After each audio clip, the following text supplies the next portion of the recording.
ما أصابك من حسنة فمن الله وما أصابك من سيئة فمن نفسك وأرسلناك للناس رسولا وكفى بالله شهيدا۔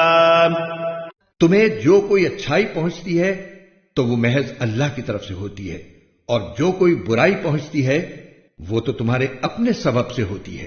اور اے پیغمبر، ہم نے تمہیں لوگوں کے پاس رسول بنا کر بھیجا ہے، اور اللہ اس بات کی گواہی دینے کے لیے کافی ہے۔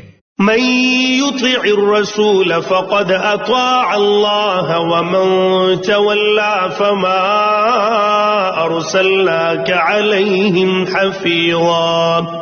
جو رسول کی اطاعت کرے اس نے اللہ کی اطاعت کی، اور جو اطاعت سے منہ پھیر لے تو اے پیغمبر ہم نے تمہیں ان پر نگراں بنا کر نہیں بھیجا کہ تمہیں ان کے عمل کا ذمہ دار ٹھہرایا جائے۔ وَيَقُولُونَ طَاعَةٌ فَإِذَا بَرَزُوا مِنْ عِنْدِكَ بَيَّتَ طَائِفَةٌ مِّنْهُمْ غَيْرَ الَّذِي تَقُولُ وَاللَّهُ يَكْتُبُ مَا يُبَيِّتُونَ فَأَعْرِضْ عَنْهُمْ وَتَوَكَّلْ عَلَى اللَّهِ وَكَفَى بِاللَّهِ وَكِيلًا۔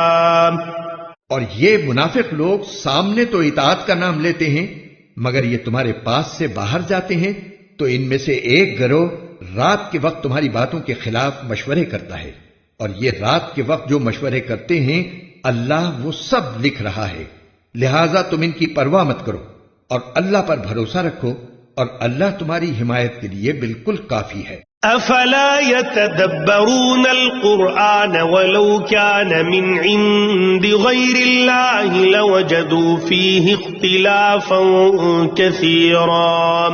کیا یہ لوگ قرآن میں غور و فکر سے کام نہیں لیتے؟